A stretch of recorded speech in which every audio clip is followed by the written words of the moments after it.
வணக்கம் தமிழ் மக்களே. இந்த தாவைக்கா கட்சியினரும் சரி, தாவைக்கா வாக்களிச்சவங்களும் சரி, நான் ஒரு சின்ன ஸ்டேட்டஸ் வச்சா கூட இப்போ கீழே வந்துட்டு எந்த நேரம் டிவிக்கவே நீங்கள் சொல்லி குறை சொல்லிக்கிட்டே இருக்கீங்க, டிவிக்கு அரசு சொல்லி குறை சொல்லிக்கிட்டே இருக்கீங்க, ஏன் அவங்க சொன்ன நல்லதெல்லாம் நீங்கள் சொல்ல மாட்டீங்களா, உங்களுக்கு கண்ணுக்கு கெட்டதான் தெரியுதா அப்படின்னு சொல்லி கேட்குறாங்க. நான் என்ன சொல்கிறேன், அவங்களுக்கு திருப்பி கமெண்ட் பண்ணி, சரிங்களா நீங்கள் நல்லது செஞ்சீங்க, ஒரு 4 விஷயத்த சொல்லுங்கள், அந்த நல்லது என்னன்னு பார்ப்போம் அப்படின்னு சொன்னால் அது கமெண்டே கிடையாது. இது எப்படி நான் இன்ஸ்டாவில் சரி வீடியோ யாரோ ஒரு ஆள் ஒரு நரேட்டிவ் செட் பண்ணுறாங்கன்னா அதே நரேட்டிவ் செட் பிடிச்சிக்கிட்டு டிவி கட்சிக்கானுங்க அவ்வளோ பேர் அதே மாதிரி கேள்வி. நீங்கள் தாவேக்காவை குறை சொல்லிக்கிட்டே இருக்கீங்க, தாவேக்கா செய்கிற நல்ல விஷயத்தை நீங்கள் பேசுகிறதே இல்லை. அதே அவங்ககிட்ட நீங்கள் சொன்ன அந்த நல்ல விஷயத்த சொல்லுங்கன்னா அதுக்கு பதிலுக்கு தெரியாது.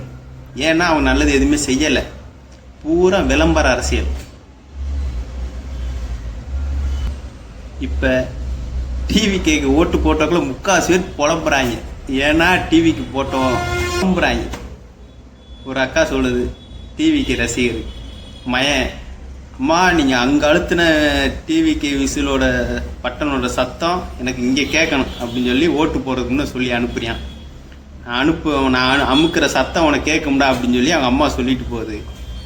இப்போ அது அம்மா சொல்லுது, நான் பூட்டி கிடக்கிற கடைக்கு 16,000 கரண்ட் பில் கட்டுறேன், பேய் அங்கே ஓட்டுது அப்படின்னு சொல்லி புலம்புது.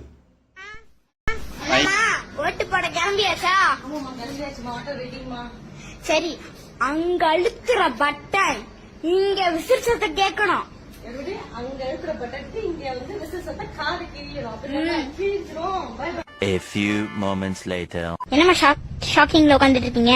ஷாக்கிங்கா? கரண்ட் பில்லுமா? அஸ்ஸலாமு அலைக்கும் गाइस. கரண்ட் பில்லு 16,000 வந்திருக்கு.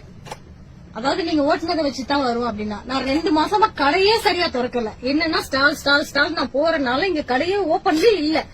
எப்படி பேயா ஓட்டுச்சு 16,000க்கு? எப்பவுமே ரெகுலரா நான் ஏசி இருக்குது, இந்த லைட்ல இருக்கு, 6,000 ரூபாய் வரும் 2 மாசத்துக்கு ஒரு தடவை 6,000. நான் அது ரூம்ல இருக்காங்க, கரண்ட் பில்லை பார்த்துட்டு அவ்வளவு வறுத்திருச்சல் போடுறாங்க. என்னடான்னு சொன்னா, கடை ரூம் வாடகை 12,000மா, கரண்ட் பில்லு 20,000மா. அவங்க பேச்சுலர் பசங்க மாச சம்பளத்தை வாங்கி மிச்சப்படுத்தி வீட்டுக்கு அனுப்பிட்டு மீதி சாப்பாடு செலவுக்கெல்லாம் ட்ரை வச்சுக்கிட்டு குடும்ப வாழ்க்கையை ஓட்டுற பேச்சுலர் பசங்க வாழ்க்கையில் கரண்ட் பில்லு 20,000, ரூம் வாடகை 12,000.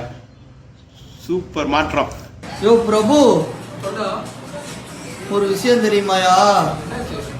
உன் ஜீப்ல போய் நம்ம ரூம் கரண்ட் பில் எவ்வளோன்னு பாரியா? பாருங்கடா முதல்ல. போன மாசம் 4,000 தான். ஏன்டா என்னன்னு சொல்லி சொல்லடா. அதை எப்படியா வாயால சொல்லுவேன்? என்னடா காட்டியாத? என்னடா 20,900 ரூபாயா? ஏய் லோக்கி, இங்க போறா. யாரு செத்த போன மாதிரி படுத்து கிடக்குறான் சொல்லுங்க. லியோ அங்க பாருடா, நம்ம ரூம் கரண்ட் பில்ல பாரு இந்த மாசத்துக்கு 20,000. எங்கடா 5 பேர் இருக்க ரூமுக்கு இவ்வளவு? வாக்களித்த வாக்காளர்களே, சூப்பர் மாற்றத்தை கொடுத்துருக்கீங்க. இப்படி கேள்வி கேட்டா நீங்க டிவிக்கே திட்டிக்கிட்டே இருக்கீங்க. வந்த 3 மாசத்துல டிவிக்கே திட்டிக்கிட்டே இருக்கீங்க. நாங்க அர்த்தம் சொல்றோம், 3 மாசம் தானே ஆகுது, ஒன்னு நல்லது செய்யுங்க, இல்ல சில விஷயங்களை கத்துக்கிட்டு பொறுமையா செய்வோன்னு பொறுமையா இருங்க. அப்படி செய்யறது இல்லை, அப்படி பொறுமை இல்லை. அரசு வழக்கறிஞர் நியமனத்துக்கு கிட்டத்தட்ட 200 கோடிக்கு மேல ஊழல்னு சொல்லிட்டு தாவேக்கா உறுப்பினரே நீதிமன்றத்தில் குற்றம் சாட்டியிருக்காங்க வந்த 2 மாசத்துல. அப்ப இவ்வளவு ஊழல் பண்றீங்க, இந்த கேள்வியை நாங்க கேள்வி கேட்டா நீங்க தாவேக்காவை ஏன் கேள்வி கேட்குறீங்க? தமிழகத்தில் அரசு வழக்கறிஞர்கள் நியமனத்தில் 5 லட்சம் முதல் 30 லட்சம் ரூபாய் வரை லஞ்சம் பெறப்படுவதாக சென்னை உயர்நீதிமன்றத்தில் மனு தாக்கல் செய்யப்பட்டுள்ளது. விழுப்புரம் மாவட்ட தாவேக வழக்கறிஞர் அணியின் இணை செயலாளர் ஞான சௌந்தரி தொடர்ந்துள்ள இந்த வழக்கில் திமுக மற்றும் அதிமுகவை சேர்ந்தவர்களை அரசு வழக்கறிஞர்களாக நியமிக்கப்படுவதாக குற்றம் சாட்டியுள்ளார். மேலும் விழுப்புரம் தாவேக மாவட்ட செயலாளர் மோகன்ராஜ், ஆட்சியர் ஆகியோர் கூட்டு சேர்ந்தும் தாவேக பொதுச் செயலாளரும் அமைச்சருமான புசி ஆனந்தின் பரிந்துரை அடிப்படையிலுமே இந்த லஞ்ச நியமனங்கள் நடந்துள்ளதாக அவர் மனுவில் குறிப்பிட்டுள்ளார். எப்படிப்பட்ட நரேட்டிவ் செட் பண்ணுறாங்கன்னு பாருங்க. தப்பு பண்ணால் கேள்வி கேட்குறோம், நீங்கள் கேள்வி கேட்கக்கூடாது, டைம் கொடுங்க. அதைத்தான் நாங்களும் செய்கிறோம். இப்போ தானே ஆட்சிக்கு வந்திருக்கீங்க, ஊழல் செய்ய கொஞ்சம் டைம் எடுத்துக்கோங்க. அதுக்குள்ளே நீங்கள் ஆர்வ கோளாறுல அவ்வளோ ஊழல் பண்ணுறீங்க வந்து 2 மாதத்துலனா, இன்னும் அரசு 5 வருஷம் இருக்குது, எவ்வளோ ஊழல் செய்வீங்க? அப்படி யோசிங்க. எப்படிப்பட்ட ஊழல் செய்வீங்க நீங்கள்? அப்புறம் பட்ஜெட் தாக்கல், எப்படிப்பட்ட விளம்பர அரசியல், மக்களை ஏமாற்றக்கூடிய அரசியல் அப்படின்னு சொல்லி பார்த்தா, ஒரு வருஷத்துக்கு 6 லட்சத்துலேருந்து 7 லட்சம் பேர் திருமணம் செய்கிறாங்க தமிழ்நாட்டில். அவங்க எல்லாத்துக்கும் நீங்கள் 1 பவுன் 8 கிராம் தங்கம் கொடுத்தீங்கன்னா, கிட்டத்தட்ட ஒரு சாதாரணமாக ஒரு மதிப்பு போட்டாலுமே ஒரு சவரன் 1 லட்சம் மணிக்குன்னு பார்த்தாலுமே கிட்டத்தட்ட 6000 கோடி செலவாகும். இதில் பட்டு புடவை அது ஒரு 500லேருந்து 600 வச்சாலுமே அது ஒரு 800 கோடி வரும்.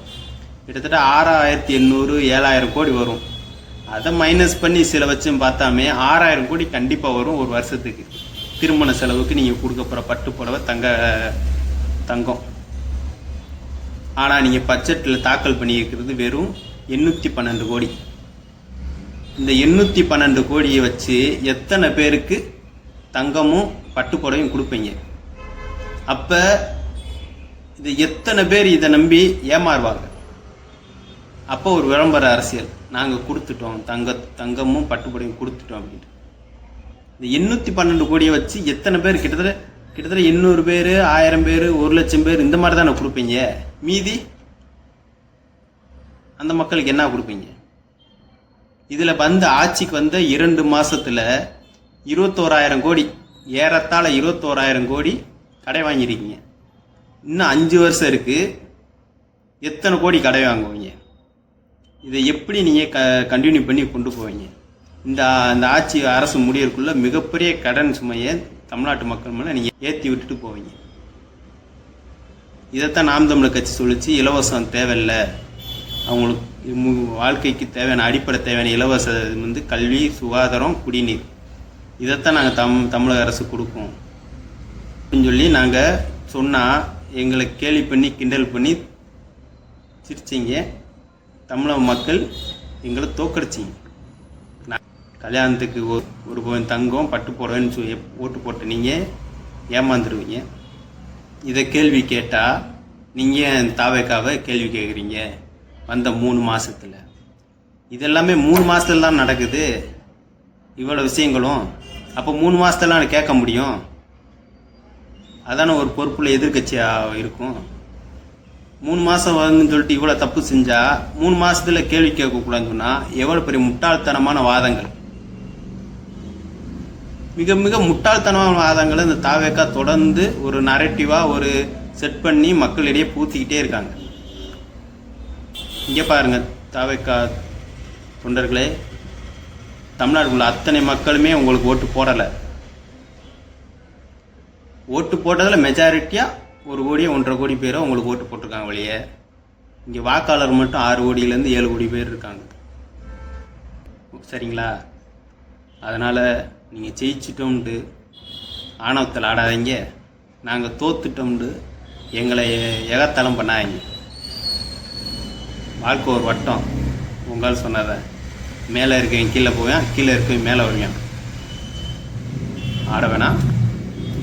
வெற்றின்றது நிரந்தரம் இல்லை, தோல்வின்றதும் நிரந்தரம் இல்லை. அதில் நம்ம கற்றுக்கிற பாடங்கள் அனுபவங்களுமே நிரந்தரம். பொறுமையாக ஊழல் செய்யாமல், மக்களை ஏமாற்றாமல், அவதூறு பிரச்சாரத்தை கைவிட்டுட்டு ஆட்சி செய்ய பாருங்கள். இந்த பண்ணுற அவதூறு பிரச்சாரங்கள் ஒரு நாள் செல்லுபடியாகும், சில நாள் செல்லுபடியாகும், சில மாதங்கள் செல்லுபடியாகும். ஆனால் இதுவே வாழ்க்கைக்கு செல்லுபடியாகும்னா செல்லுபடியாகாது. முக்கியமான பிரச்சனை நீர் பிரச்சனை. மேகதாது அணை காவிரி நீரை தடுக்கிறதுக்கு ஒரு சொட்டு கூட நீர் தமிழ்நாட்டுக்கு தாண்டி தமிழ்நாட்டு எல்லையில் வரக்கூடாது அப்படின்றக்காண்டி தமிழ்நாடு கர்நாடகா பாட்டில் 4 கிலோமீட்டர் தமிழ்நாடு பாட்டு பக்கத்தில் இந்த அணை கட்டுறாங்க. இதை பற்றி உங்களோட கருத்து என்ன அப்படின்னா எதுவும் வாய் திறக்கிறது இல்லை. நீர்வளத்துறை அமைச்சர் தெரிச்சு ஓடுறாரு. அங்கே வந்து மழை அதிகப்படியான மழையில் பெஞ்ச உபரி நீர், தெரிஞ்சுக்க மக்களே, உபரி நீர் நம்ம உரிமை நீர் கிடையாது. அதுக்கு மேலே வச்சா அணை உடையும், இல்லை அங்கிட்டு வெள்ளப்பெருக்கு ஏற்படும் அப்படின்ற ஒரே காரணத்துக்காண்டி மட்டும் கர்நாடக அரசு நமக்கு தண்ணி திறந்து விட்டுருக்கு. இது உரிமை நீர் கிடையாது, உபரி நீர். இந்த வீட்டில் எனக்கு உரிமை இருக்குது, சாப்பிட்றதுக்கு உரிமை இருக்குது அப்படின்னு சொல்கிறதும், நீ வெளியே நின்றா நான் சாப்பிட்டு போட்ட எச்சி இலையில சில பருக்கைகள் இருக்கும், அதை எடுத்துகிட்டு போடா அப்படின்னு சொல்கிறதுக்கும் எவ்வளோ வித்தியாசமோ அதே மாதிரி தான் உபரி நீர். நான் இன்னும் வச்சா எங்கள் மாநிலத்தை வெள்ளப்பெருக்கு வரும், அணைக்கும் பாதுகாப்பு ஏற்படும் அப்படின்ற ஒரே காரணத்துக்காண்டி அந்த மட்டத்தை மேலே ஏறி போகிறப்ப திறந்து விடுற உபரி நீர் தான் நம்ம தமிழ்நாட்டுக்கு வந்திருக்கோம் இல்லையே, உரிமை நீர் கிடையாது. அதை வச்சுட்டு நீங்கள் வந்து எங்கள் அண்ணன் போனார், போனோடனே தண்ணியை கொண்டு வந்துட்டாரு அப்படின்னு பிரச்சாரம் பண்ணுறீங்க. உங்கள் அண்ணன் நம்ம முதல்வர் ஏன் ஜனநாயகம் படம் வர்றதுக்கு முன்னே ஒரு வாய் காவிரி பிரச்சனை நின்று பேசலை? இப்போ ரிலீஸ் ஆன பின்னாடி காவிரியை பற்றி பேச வரான்னு தெரிஞ்ச உடனே கர்நாடகாவில் அவன் ஃபேனரை கிளிக்கிறாங்களா? இதே அதுக்கு முன்னே ரிலீஸுக்கு முன்னே வாய் விட்டுருந்தாருன்னா படம் ஓடி இருக்குமா? அந்த படத்துக்காண்டி தமிழ உரிமையை அவர் வந்து விட்டு கொடுக்குறாரு, இன்னும் விட்டு கொடுக்குறாரு. சௌமியா அன்புமணி அவர்கள் எடுத்து வைத்த வாதம் மாதிரி அணை வேணுமா வேண்டாமா, வேணும்னு அவங்க முடிவெடுக்கிறாங்க, வேணாம் நம்ம முடிவெடுத்து அதுக்கான போராட்டங்களோ சட்ட போராட்டங்களோ இதை நம்ம முன்னெடுக்கணும் இல்லையே. இடையில உட்காந்து நாங்கள் பேசி பார்க்குறோம், இது மட்டும் இந்த இந்த இந்த விவாதங்கள் இருக்கக்கூடாது. தமிழர்கள் இப்போ தான் கொஞ்சம் கொஞ்சம் விழிப்புணர்வு அடைகிறாங்க. பார்ப்போம். தாவக கட்சியினர் உங்களை திட்டுறதுக்காண்டியோ உங்களை பேசுறதுக்காண்டியோ நாங்கள் பேசலை, நாங்கள் கேள்வி கேட்குறோம். இந்த 3 மாதத்தில் நீங்கள் ஒரு அரசியல் செய்கிறீங்கள, அந்த அரசியலை தான் கேள்வி கேட்குறோம். இதுக்கு முன்னே நடந்தது, இதுக்கு பின்னாடி நடந்தது, இதை நாங்கள் கேள்வி கேட்கல. இந்த 3 மாதத்தில் இவ்வளோ குளறுபடிகள் இருக்குது, இவ்வளோ விஷயங்கள் நடந்து, இவ்வளோ விஷயங்கள் நீங்கள் தப்பாக பண்ணுறீங்க, ஆட்சியில் இருந்துட்டு பண்ணுறீங்க அப்படின்றப்ப இந்த தமிழ்நாட்டு மக்களுக்கு பாதிப்பு ஏற்படுன்ற முறையில் நாங்கள் கேள்வி கேட்குறோம். இதுக்கு பதில் சொல்லுங்கள். பதில் சொல்லனா பேசாமல் கடந்து போங்க. அதை விட்டுட்டு நீங்கள் தான் அவதூறு பரப்புறீங்க நாம் தமிழர் கட்சி மேலே. நாம் தமிழர் கட்சி என்னைக்கு பொது வேட்பாளர்னு சொல்லி பொது வேட்பாளராக நாங்கள் நிற்போம் அப்படின்னு சொல்லி என்னைக்கு அதிகாரப்பூர்வமாக நாங்கள் அறிக்கை விட்டோம். அது நீங்கள் எடுத்து வச்ச தேர்தலுக்கான முன்பாக கொண்டு வந்த நரேட்டிவ் செட் பண்ணுறீங்க. இதான் நீங்கள் அவதூறு பரப்புறது. நாங்கள் அவதூறு பரப்பலை, நாங்கள் கேள்வி கேட்குறோம். கரண்ட் பில்லை பற்றி கேள்வி கேட்குறோம். தங்கம் புடவை திருமணத்துக்கு கொடுக்குறத பற்றி கேள்வி கேட்குறோம்.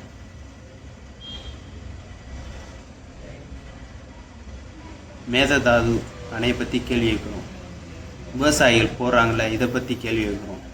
நெல் மூட்டைக்கு தார்பாய்க்கு ஒரு பட்ஜெட் போடுறீங்களே, இதை பற்றி கேள்வி கேட்குறோம். உங்கள் பர்சனை பற்றி கேள்வி கேட்கல. உங்களுக்கு பதில் தெரிலன்னா அரசியல் கற்றுக்கங்க. இல்லையா, அரசியல் கற்றுக்கிற வரைக்கும் தீங்கு விளைவிக்கிற திட்டங்களை கொண்டு வராதீங்க. கடல் நீர் குடிநீராக்கிற திட்டத்தை கொண்டு வரீங்க. இந்த மாதிரி திட்டங்களை நாங்கள் கேள்வி தான் கேட்குறோம். உங்களுக்கு பதில் சொல்ல தெரிலன்னா அரசியல் கற்றுக்கோங்க. எங்ககிட்ட வந்துட்டு நீங்கள் அரசியல் கற்றுக்கோங்க, நீங்கள் அவதூறு பரப்புறீங்கன்ட்டு அவதூறு பரப்புறாலே நீங்கள் சொல்லக்கூடாதுங்களா? திருடிட்டு கூட்டத்தில் திருடன் திருடன்னு கற்றுவாங்களாம். அந்த மாதிரி தான் நீங்கள் பேசுகிறது நீங்கள் பண்ணுறது.